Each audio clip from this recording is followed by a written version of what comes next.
ஈஸியாக எல்லா இடத்துலையும் கிடைக்கிறது தான். ஆனால் நான் என்னமோ ஊரை விட்டு ஊர் போய் தான் வாங்குவேன். ஹாய் ஃப்ரெண்ட்ஸ், அஸ்ஸலாமு அலைக்கும். Welcome back to our channel. இந்த வீடியோவில் காளானை வச்சு ஒரு சிம்பிளான பிரேக்ஃபாஸ்ட் ரெசிபி தான் ஷேர் பண்ணியிருக்கேன். காளான் வந்து எனக்கு சாப்பிட ரொம்ப பிடிக்கும். ஆனால் வாங்குறது வந்து பார்த்தீங்கன்னா நினச்ச நேரத்துலலாம் வாங்க முடியாது. பக்கத்தில் இருக்கிற கடையிலலாம் ரொம்ப அழுக்காக இருக்கிற மாதிரி இருக்கும். அதனாலேயே கும்பகோணம் போனேன் அப்படின்னா மட்டும் தான் வாங்குவேன். அது மட்டும் இல்லாமல் எப்படி க்ளீன் பண்ணணுன்னே எனக்கு முன்னாடிலாம் தெரியாது. தோல்லாம் உரிச்சிட்டு தான் க்ளீன் பண்ணணும் அப்படின்னு நினச்சிட்டு இருந்தேன். ஆனால் அப்படிலாம் இல்லை. காளான் வந்து ரொம்ப சாஃப்டாக இருக்கும். லைட்டாக நம்ம தேய்ச்சி கழுவணும் அப்படின்னாலே அழுக்கு இல்லாமல் போயிடும். அதுக்கப்புறம் தண்ணியில் உப்பு போட்டு ஒரு 5 நிமிஷம் வச்சுட்டு அதுக்கப்புறமா எடுத்து கட் பண்ணிக்கலாம். இது ஒரு தடவை பாக்ஸ் ஓப்பன் பண்ணிவிட்டு பாதி இது ஃப்ரிட்ஜில் வச்சு செய்யலாம் அப்படின்னா அப்படிலாம் முடியாது. ரொம்ப கருத்து போயிடும். அதனால் ஒரு தடவை பாக்ஸ் ஓப்பன் பண்ணிட்டீங்க அப்படின்னா அப்படியே எல்லாத்தையுமே செஞ்சுருங்க.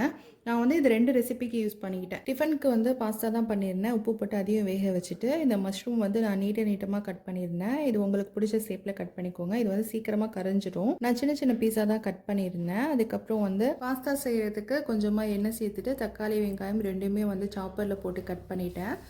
நீங்கள் வந்து தக்காளிலாம் சேர்க்காம சாஸ் மாதிரி சேர்த்துக்கிறதா இருந்தால் கூட நல்லாயிருக்கும். ஆனால் நான் அப்படிலாம் எதுவுமே சேர்க்காம தக்காளியே வந்து நல்லா மசிச்சு ஒரு அளவுக்கு ஒரு திக்கான பேஸ்ட் ஆகிற அளவுக்கு வேக வச்சுக்கலாம் அப்படின்னு சொல்லிட்டு நான் எந்த சாஸுமே சேர்க்கல. டொமேட்டோ சாஸ் மட்டும் தான் சேர்த்துருக்கேன். சாஸ்லாம் வாங்கினேன் அப்படின்னா ஒரு தடவை 2 தடவை யூஸ் பண்ணிட்டு அப்படியே ஃப்ரிட்ஜில் போட்டு வச்சுருப்பேன். அதுக்கப்புறம் அது எக்ஸ்பைர் ஆகி தூக்கி போடுற மாதிரி இருக்கும்.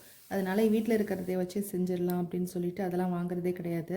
இதில் வந்து சாஸெல்லாம் சேர்க்காததுனால தக்காளியை வந்து நீங்கள் அரைச்ச கூட சேர்த்துக்கலாம். அப்படி இல்லைனா அந்த மாதிரி கட் பண்ணி சேர்த்துட்டு தண்ணி ஊற்றி நல்லா திக்காக பேஸ்ட் மாதிரி வர வரைக்கும் வேக வச்சுருங்க. அதுக்கப்புறம் மஷ்ரூமையும் சேர்த்து வேக வச்சுருங்க. மஷ்ரூமே வந்து போட்டோன்னே தண்ணி விடும். அது பத்தாது அப்படின்னா கொஞ்சமாக தண்ணி சேர்த்துட்டு அதையும் வந்து வெந்ததுக்கப்புறம் நம்ம ஏற்கனவே பாஸ்தா வந்து உப்பு போட்டு வச்சுருக்கோம் இல்லையா, அதையும் சேர்த்து மிக்ஸ் பண்ணிட்டோம் அப்படின்னா சூப்பராக ரெடி ஆயிடும். இதுக்கு மசாலா என்ன சேர்த்துருக்கேன் அப்படின்னா காரத்துக்கு கொஞ்சமாக மிளகாத்தூள் சேர்த்துருக்கேன்.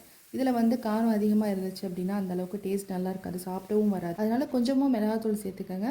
ஜீரகம் தூள், அதுக்கப்புறம் சிக்கன் மசாலா இருந்துச்சுன்னா சேர்த்துக்கலாம். அப்படி இல்லைனா வேணாம், ஸ்கிப் பண்ணிடுங்க. எல்லாத்தையும் சேர்த்து ஒன்றா மிக்ஸ் பண்ணிவிட்டு அந்த ஈரப்பதம்லாம் இல்லாத அளவுக்கு நல்லா லோ ஃப்ளேமில் வச்சு கிண்டி விட்டுருங்க. அதுக்கப்புறம் லாஸ்ட்டாக மல்லித்தலை சேர்த்து இறக்கிட்டோம் அப்படின்னா சூப்பராக ரெடி ஆயிடும். கண்டிப்பாக ட்ரை பண்ணி பாருங்கள், அவ்வளோ டேஸ்ட்டாக இருந்துச்சு.